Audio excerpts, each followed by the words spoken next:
Fala, irmãos queridos, tudo certinho com vocês? Eu estou aqui com um vídeo que foi gravado no ano de 2013, assim que eu deixei o sistema religioso. E neste vídeo eu refuto todos os textos que são usados por líderes cristãos, por líderes eclesiásticos como pastores, padres, apóstolos, quer o título que eles usem. Mas eles usam esses textos para dizer que têm direito de receberem salário do ministério, salário da congregação. E nesse estudo, que é um estudo um pouco longo, são acho que quase 19 minutos, eu refuto todos esses textos que eles usam para tentar se respaldarem no sentido de receberem salário das congregações, e posso afirmar neste momento, nenhum pastor, nenhum padre, nenhum apóstolo tem direito, nenhum homem que administra um templo de pedra tem direito de receber salário do ministério, salário da igreja. Você pode passar esse vídeo para outra pessoa que tem dúvida quanto ao assunto. Você pode mostrar esse vídeo ao seu pastor e compartilhe, dê um like, faça com que esse vídeo chegue a outras pessoas. Isso é, se você concordar com o vídeo, se você achar que esse vídeo é edificante e verdadeiro. Um grande abraço. Vamos assistir o vídeo. Tratarmos acerca de um tema, de um assunto um pouco polêmico. E o tema de nosso estudo hoje é lícito um pastor, um padre, ou seja, um apóstolo, um líder religioso que tem a Bíblia como sua regra de fé, receber salário? Vou especificar. É lícito um pastor receber salário do ministério? Pronto. Vamos aos textos que são usados pelos religiosos que sustentam tal tese. Que tese? A tese de que é justo um homem de Deus, um pastor, um ungido do Senhor, receber salário do ministério. Então vamos aos textos. O primeiro texto, Mateus capítulo 10. Mateus 10, a partir do versículo 8. Curai enfermos, ressuscitai mortos, purificai leprosos, expeli demônios, de graça recebestes, de graça dai.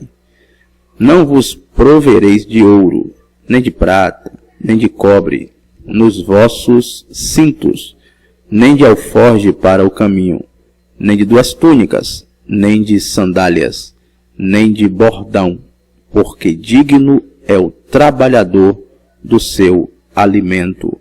Em outras traduções, porque digno é o obreiro do seu salário. Vamos para o texto de Lucas capítulo 10. Lucas 10, 7. Permanecei na mesma casa, comendo e bebendo, do que eles tiverem, porque digno é o trabalhador do seu salário. Não andeis a mudar de casa em casa. Vamos para o texto de 1 Coríntios 9. Primeira carta escrita por Paulo aos Coríntios, capítulo 9, a partir do versículo 12. Se outros participam desse direito sobre vós, não temos nós em maior medida. Entretanto, não usamos desse direito. Antes, suportamos tudo para não criarmos qualquer obstáculo ao Evangelho de Cristo. Não sabeis vós que os que prestam serviços sagrados do próprio templo se alimentam? E quem serve ao altar, do altar tira o seu sustento? Assim ordenou também o Senhor aos que pregam o Evangelho, que vivam do Evangelho. 1 Timóteo 5,17. Devem ser considerados merecedores de dobrados honorários os presbíteros, que presidem bem, com especialidade os que se afadigam na palavra e no ensino. Pois a Escritura declara: não amordasseis o boi quando pisa o trigo. E ainda, o trabalhador é digno do seu salário. Nós vimos 4 textos que falam sobre o mesmo assunto e que são a base, o fundamento, o sustentáculo para aqueles que defendem que os pastores devem receber salário do ministério. Gostaríamos de avaliar cada texto individualmente dentro do seu contexto.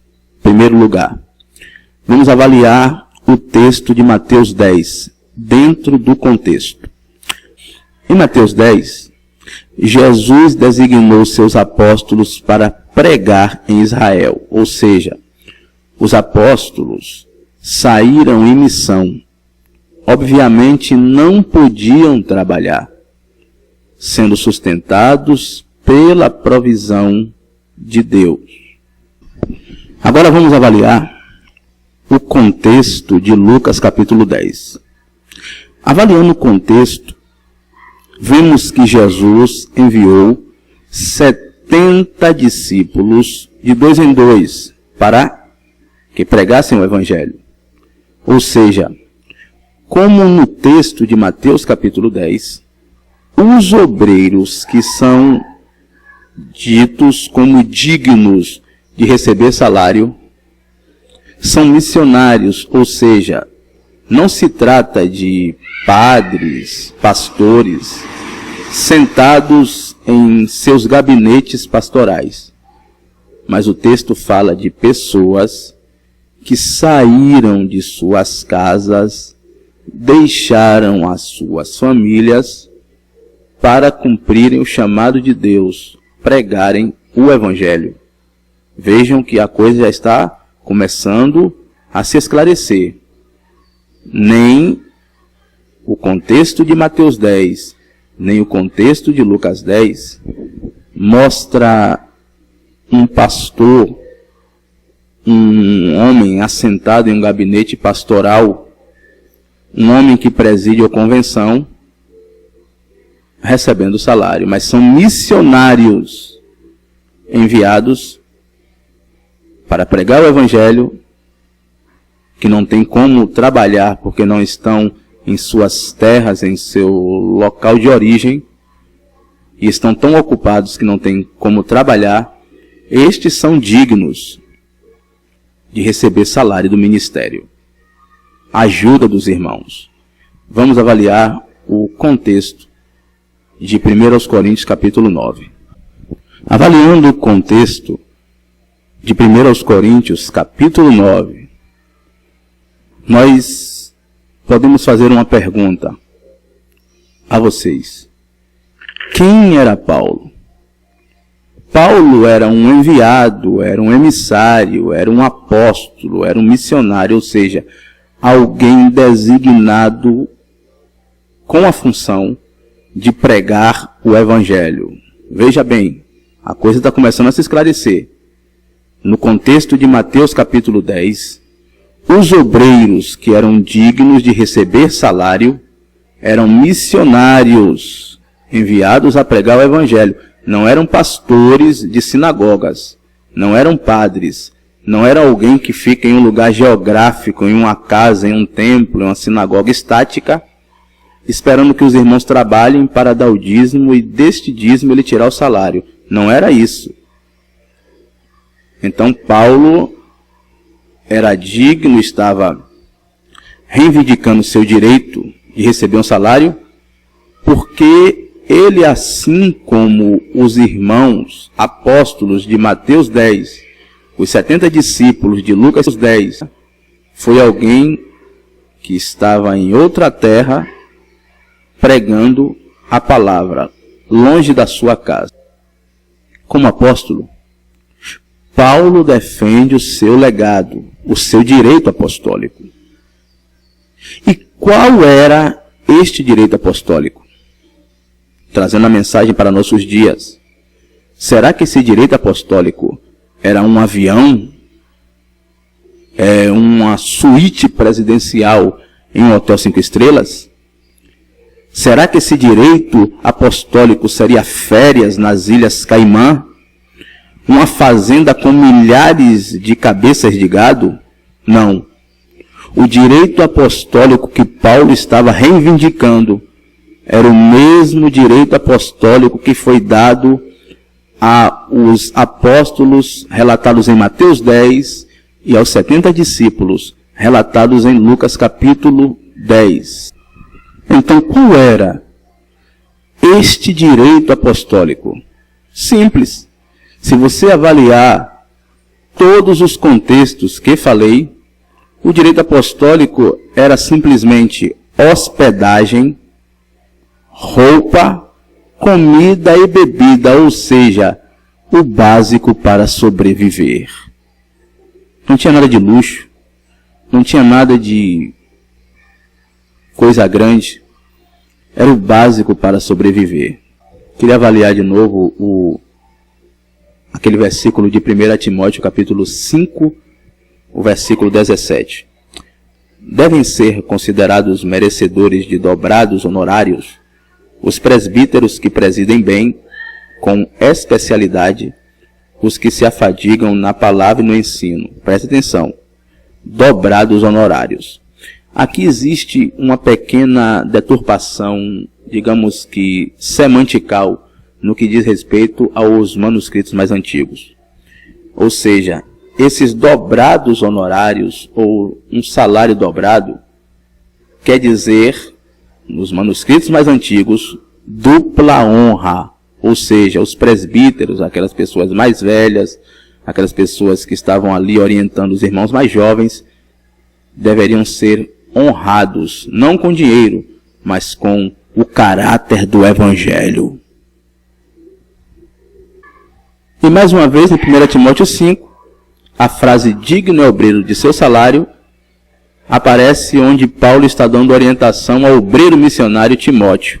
Ou seja, sempre que essa frase aparece, ela está relacionada não a um homem que preside um templo, não a um homem que preside uma comunidade, não a um pastor local, mas sim a pessoas, a missionários. Ou seja, não existe fundamento bíblico para dizer que pastores locais, que presidentes de sinagogas, que pastores que presidem templos têm direito de receber salário. Não existe base bíblica para isso. Então vamos mandar esses pastores trabalhar. Para não ficar dúvidas, vamos fazer algumas perguntas ao texto. Revisando. Quem são os obreiros? Em um conceito etimológico geral, nós sabemos muito bem que o conceito de obreiro em nossa língua portuguesa é aquele que faz a obra. Ou seja, todo aquele que faz a obra em um conceito geral é um obreiro. Quer seja aquele que está evangelizando, quer seja aquele que está ensinando, quer seja aquele que está presidindo, quer seja aquele que está fazendo a limpeza, a faxina de uma sinagoga. Então, se fôssemos generalizar o conceito de obreiro, todo mundo tinha que puxar sua, como falamos aqui em Salvador, né, puxar sua pontinha. Cada um tinha que receber salário, todo mundo que está envolvido com a obra, não apenas os pastores. Mas nós vamos ser honestos, né, irmão? Como é o nosso feitio. Nós não vamos aqui fazer isto, jamais. Nós vamos respeitar o contexto. Então, porém, respeitando o conceito contextual que avaliamos, obreiros são pessoas designadas por Deus com a missão de pregar o Evangelho e que tiveram que deixar os seus empregos para trabalharem na seara do Senhor. Estes têm direito. Ou seja, se o irmão é designado a pregar o Evangelho em outra comunidade, saindo daqui, digamos que de Salvador para o interior da Bahia, a igreja, que não é institucional, é orgânica, pode sim recolher donativos, recolher um dinheirinho, o básico para a sobrevivência, e enviar para este irmão. Mas quando ele voltar, ele não pode ficar ocioso, ele tem que voltar a trabalhar. Ou seja, não existe base bíblica para pastor de templo receber salário. Isso é bíblico. Eu não estou aqui querendo contenda com ninguém, estou querendo esclarecer a verdade. Então, se seu pastor continua recebendo salário, é bom que ele seja questionado acerca disso. Eu queria... Então aprendam. Ser pastor não é receber um título, um certificado, fazer faculdade de teologia com o objetivo de ingressar nesta profissão. Pastor não é profissão. Pastor é um dom de Deus, um dom para pastorear as ovelhas que são exclusivamente de Deus. Quanto eles ganhavam? Na verdade, não é quanto eles ganhavam, e sim o que eles ganhavam. Simples.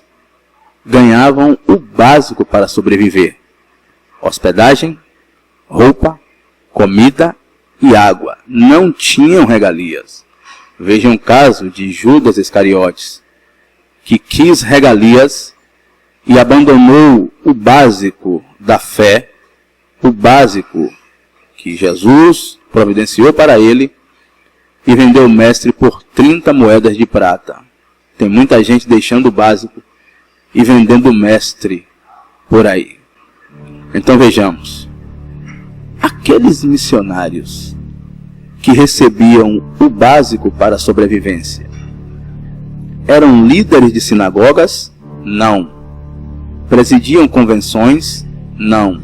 Ou seja, não existe base bíblica, não existe base espiritual para um pastor, para um padre, para um apóstolo ou qualquer outro líder religioso que usa a Bíblia como sua regra de fé receber salário. Isto é uma falácia. Os pastores têm que trabalhar. Têm que trabalhar e ajudar aqueles que não têm. Presta atenção, amados. Isto entristece a nossa alma. Enquanto irmãozinhos que ganham R$200 por mês, recebidos através do governo com o Bolsa Família, estes irmãos têm que tirar todos os meses R$20. E nos meses que eles não tiram R$20, que é o dízimo de R$200, eles são chamados de ladrões dentro das sinagogas, dentro do sistema protestante, dentro desse regime opressor do sistema religioso. Enquanto muitos desses pastores têm os seus filhos em colégios particulares, gozam férias no litoral europeu ou nos Estados Unidos, viajam até mesmo para Israel, têm as suas belas casas e os seus belos carros comprados com o dinheiro do dízimo e dos altos salários que eles recebem. Eu queria dizer aqui que eu não estou generalizando como muitos falam, não. Eu conheço pastores honestos, uma minoria, mas é. Por exemplo, eu conheço um pastor que deixa de comer, sendo ele pobre, para dar o seu alimento a outros famintos. Então não acho que eu estou generalizando, não. Eu estou falando aqui, é algo escritural, que não existe base bíblica para pastor receber salário, e também que é algo que não podemos aceitar, pastores recebendo altos salários, enquanto os humildes da fé estão aí perecendo, morrendo. Então eu digo a você, por que você não pega esse dinheiro que você investe em pastores, investe em líderes, e não investe na verdadeira obra de Deus? Mas Newton César, eu não entendo o que é investir na verdadeira obra de Deus. Investir na verdadeira obra de Deus é investir em almas, é investir no doente, é investir na viúva, é investir no órfão, é investir no necessitado. É fazer campanhas. Você que saiu do sistema religioso, não fique na avareza. Junte irmãos e visite orfanatos, visite asilos onde tem velhinhos lá que não são visitados pelos seus familiares. Vá, faça isso. Este é o verdadeiro investimento na obra de Deus. Pregue o Evangelho. Faça isso. Ajude pessoas. Ao invés de ficar pagando salários de pastores. Mais uma vez digo, não tem base bíblica para o pastor receber salário. Isto é uma falácia e mostramos aqui dentro do conceito contextual. A paz, amados.